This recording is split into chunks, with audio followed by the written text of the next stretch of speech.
Traditionnellement, en Afrique, les gens qui s'occupent de la faune ont été formés plutôt pour la gestion de la grande faune, qui était la plus spectaculaire et la plus connue, quoi. Donc en fait, ils sont plus formés dans les écoles de faune ou les wildlife colleges, ils sont plus formés à étudier la grande faune, les mammifères, que les oiseaux.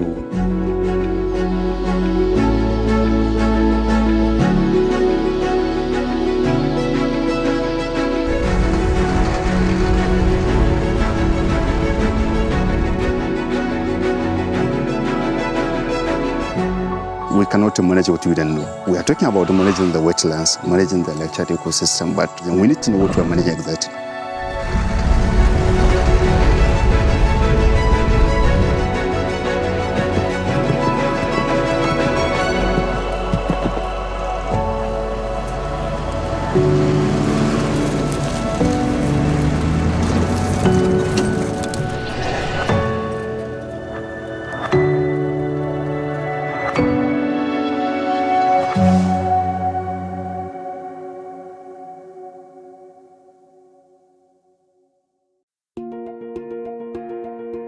The International Waterbird Census is a global initiative to monitor migratory waterbirds. Since the 1970s, it has taken place every year in January. It is an essential tool to implement environmental agreements such as IWA and Ramsar Convention.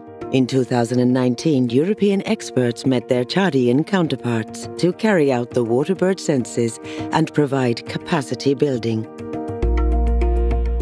C'est très important quand on arrive de se situer dans l'espace, savoir exactement où on est, pour la bonne raison en fait que le soleil tourne et que comme c'est un grand marais qui va prendre toute la journée pour compter, il faut essayer de calculer pour avoir toujours le soleil dans le dos. Parce que les couleurs s'expriment beaucoup mieux quand le soleil arrive, là c'est ce qu'on fait exactement, là on regarde les oiseaux avec le soleil derrière. On va compter ces mares-là pour avoir le soleil dans le dos, pour commencer. Et puis après, peut-être on pourra essayer de remonter ici et de recompter toutes les grandes mares. Après, il faudra revenir et on remontera vers le nord, comme ça on aura toujours le soleil dans le dos, quoi. Due to their huge size and location on the edge of Sahara, the Sahelian wetlands play a critical role for migratory waterbirds. In Chad, the Ba'ouk and Selamat floodplain cover almost 4 million hectares and is one of the largest Ramsar sites in the world. Within this Ramsar site, the Zakouma National Park is truly a biodiversity oasis. Dans cet espace, il y a une concentration donc, de la grande faune. Ce parc, il est donc le joyau des aires protégées donc, de l'Afrique centrale. Certes, il est très important pour la grande faune, mais aussi très important puisque sa partie donc, site est intégrée dans la zone donc, Ramsar, à Oukbar Salamat. Et c'est pour ça qu'on a fait une collaboration avec vous. C'est parce que justement, on est évidemment là pour le suivi international des oiseaux d'eau. Or, il s'avère que le parc national de Zakouma abrite des espèces dans des effectifs d'importance internationale, que ce soit canards européens, mais canards africains, cru couronné. Ces données montrent d'abord une autre facette du parc national donc, de Zakouma. En termes de visibilité, c'est d'abord très très important pour nous. Puisque dans le domaine donc, de la conservation, il n'y a pas que donc, la grande faune, il y a aussi donc, les oiseaux qui intéressent aussi beaucoup de naturalistes, beaucoup aussi donc, des philanthropes. Vous comptez les oies de Gambie 10 par 10, oui. Hein, donc à chaque paquet de 10, vous mettez un clic, vous couvrez tout le plan d'eau. Hein, une fois que vous avez fini le plan d'eau, vous regardez votre compteur et vous multipliez par 10, ça vous donne le nombre d'oies de Gambie. Bien. Voilà.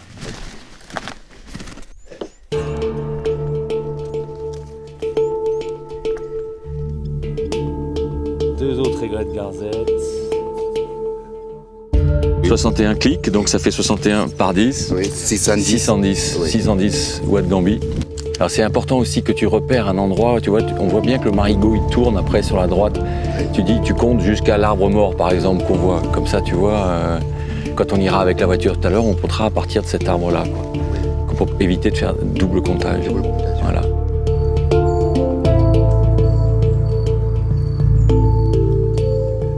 L'idée, c'est de faire une estimation et pas de compter une par une, parce que tu n'as pas beaucoup de temps. Il y en a qui de dehors, ils tombent dans l'eau, ils traversent de l'autre côté. C'est pour ça qu'il faut faire vite. Quoi.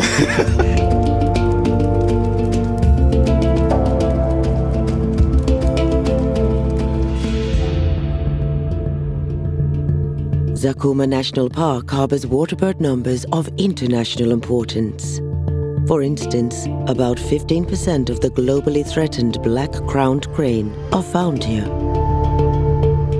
During the dry season, huge numbers of both Palearctic and African tropical migratory waterbirds congregate in these water bodies.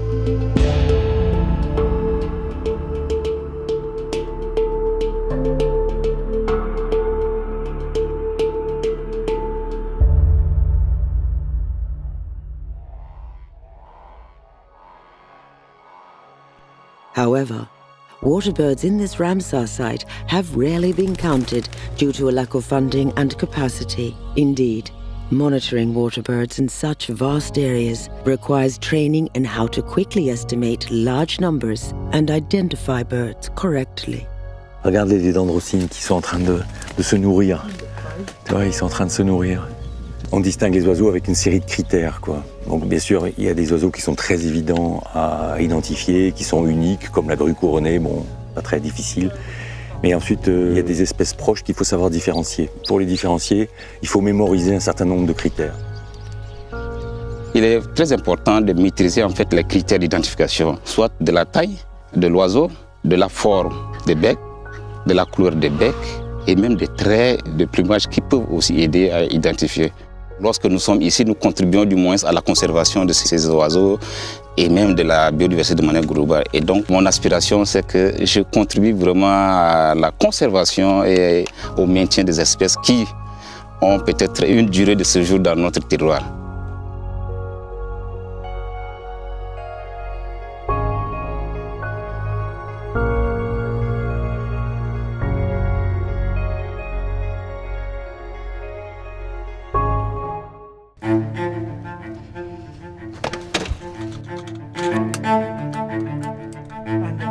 In such immense and remote areas, ground counts are not always possible.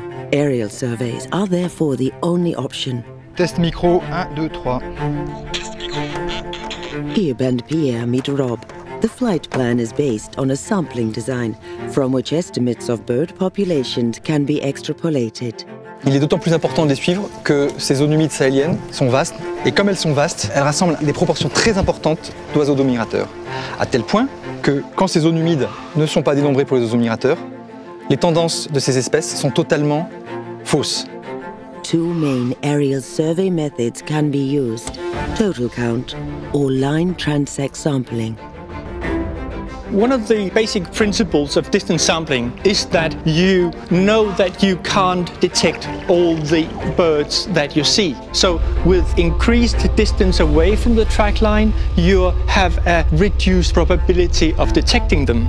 A basic assumption is that the observer makes sure that he gets everything very close to our flight track and then reduce the effort of searching away from the track line.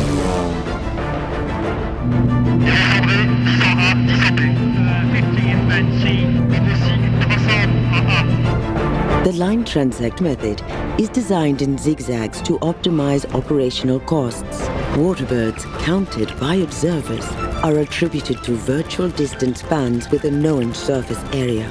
This allows waterbird densities to be estimated. Their abundance can then be extrapolated for the whole wetland.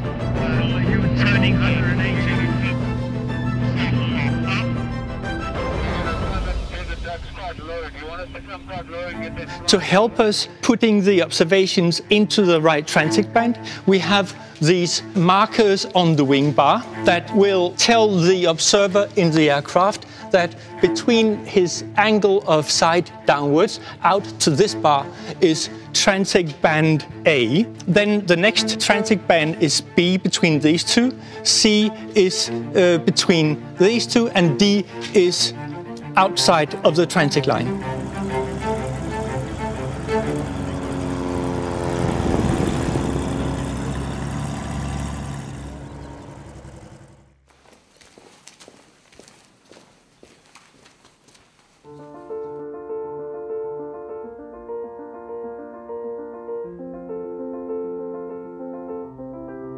The data collected in the field must be stored and processed. Clements is in charge of training Chadian observers in this last and crucial step. Effectivement, la mission consistait à effectuer les dénombrements internationaux d'oiseaux d'eau au Tchad, en tout cas de participer et d'assister avec les partenaires à ces dénombrements internationaux qui sont faits chaque mi-janvier dans l'ensemble des zones humides du monde entier.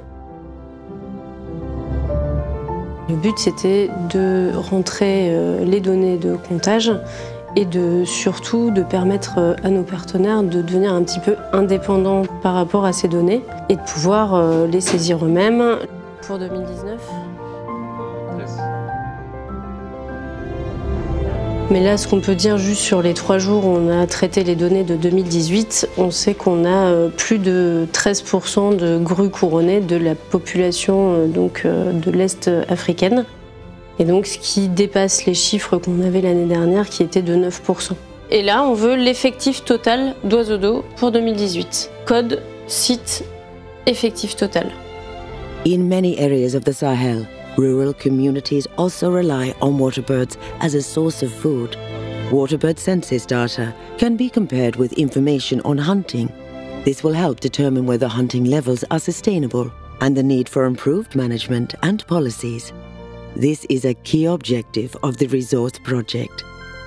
Les oiseaux d'eau sont une ressource partagée entre les pays au niveau international, d'où l'intérêt vraiment d'avoir une connaissance de la ressource en vue d'organiser sa gestion de manière rationnelle.